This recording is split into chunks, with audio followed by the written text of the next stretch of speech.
Posons J égale à K plus 1.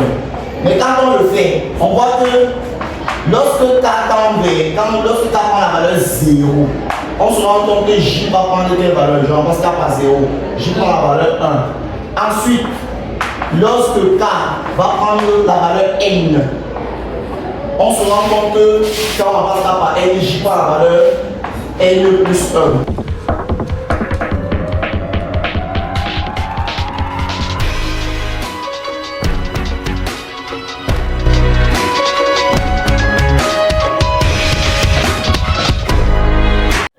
Donc, on veut montrer que la suite UN définie comme ça est décroissante.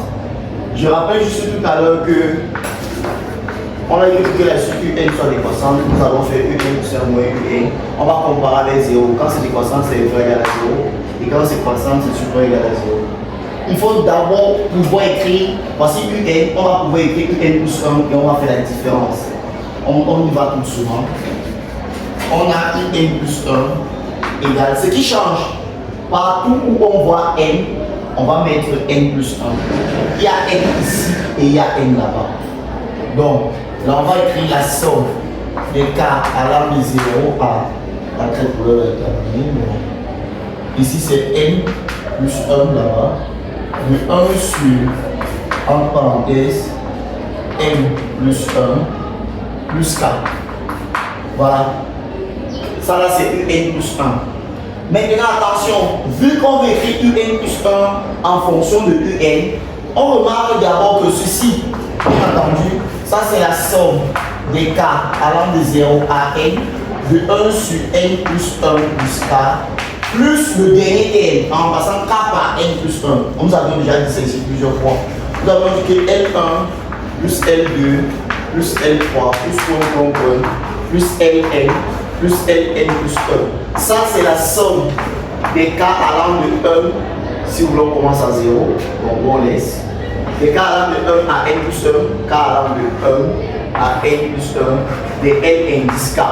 Maintenant, ceci, ça c'est la somme des k allant de 1 à n des Ln 10 k.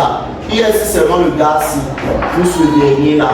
On a pris le L là, on a remplacé K par N plus 1.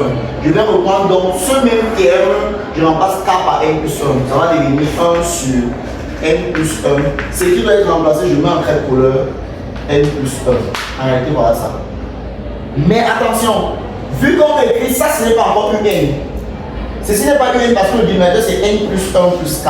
Alors que le dénominateur de UN ici c'est N plus K tout simplement. On va faire un changement de variable. De telle sorte que celui qui est ici en bas doit être une variable qu'on va peut-être appeler J. Pourquoi je dis J? Pour que nous voyons N plus J. Comme si on a N plus K. Avant, on va dire que les variables sont nettes, on va changer J en K, par exemple. Donc, il faudrait que ça soit une seule personne. On va commencer par poser. Posons J égale à K plus 1. Mais quand on le fait, on voit que lorsque K tend vers, lorsque K prend la valeur 0, on se rend compte que J va prendre quelle valeur? Je remplace K par 0. J prend la valeur 1. Ensuite, lorsque K va prendre la valeur N, on se rend compte que quand on remplace K par N, J prend la valeur N plus 1. On finit par dire que UN plus 1 est non égal. C'est cette somme qu'on est en train de transformer. C'est la somme. Ici, c'est plus K0. Là où il y avait K0, on met plutôt J1. Comme ceci. J1. Et puis, là où il y avait Kn, on met plutôt N plus 1 plus J.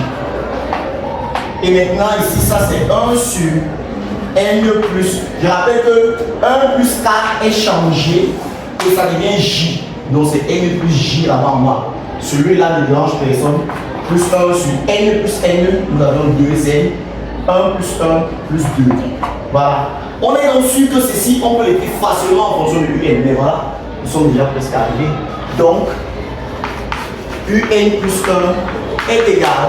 Regardez, le problème ici, N plus K, N plus J, le problème c'est ça, il finit par N plus 1, alors que celui-ci finit par N. On va donc appliquer cette théorie. Donc, je m'arrête à N et je prends le dernier N. C'est ce qu'on va faire. On va dire que UN plus 1 c'est quoi? Écrivons jusqu'à N d'abord. La somme des J allant de 0 à N, de 1 sur N plus J. Maintenant, plus le dernier terme, je me suis arrêté à n. Le dernier terme, je remplace j par n plus 1. Plus 1 sur n plus entre parenthèses, ce que j'ai remplacé. Comme ça. Et il y a encore un toto là qui reste sur le graphique. J est égal. Ah, ça. Ah, J c'est 1. Merci. Merci. Et là, on avait mis quoi? 2, c'est plus 2. Ça veut dire que là aussi, on a un souci. Ça là, c'est pas encore une n ici. Pour que ce soit une n, il doit commencer en 0. On va lui apporter sa valeur en 0. On va aussi retirer cela. Hein? Déjà, on a même retiré. On a rien fait très bien. Le petit est parti à notre shop. Ouais, plus ça sur. Même sur le banc sinon. Donc, ajoutons et retirons cette valeur-là.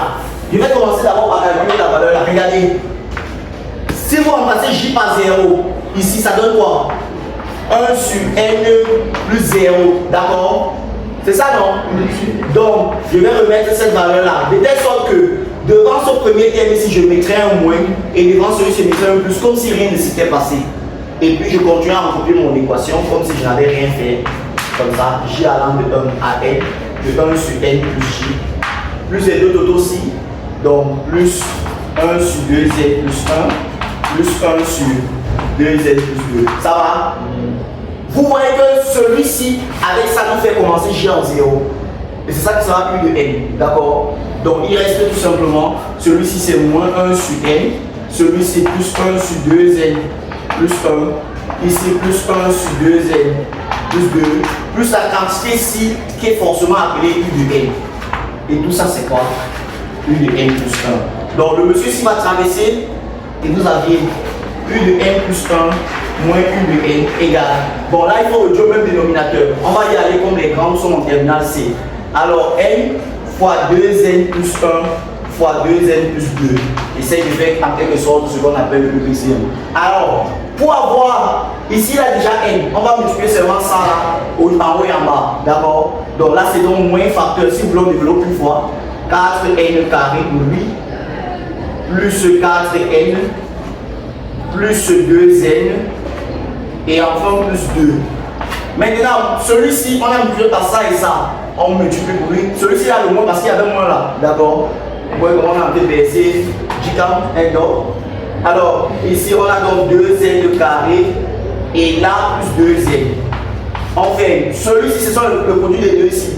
Et donc, du coup, vous avez 2n carré plus n. Alors, regardez, les 4n carré vont aller au champ. Si je vois bien. C'est ça, non? Pour les n ici, nous avions déjà 3n. Et ici, nous avions combien de n? 6n, c'est ça? Moins 6n. C'est moins 6n. Donc, ça va donner moins 3n, non? Il faut qu'on conclue ici. Ça fait moins 3n déjà, non? Et là, moins 3n quoi? Moins 2, non? Sur le dénominateur, là, non? Le dénominateur, là, est positif, non? Et quelle que soit la valeur de n, le numérateur, c'est négatif. Et vous voyez qu'on peut donc admettre que la suite un est décroissante.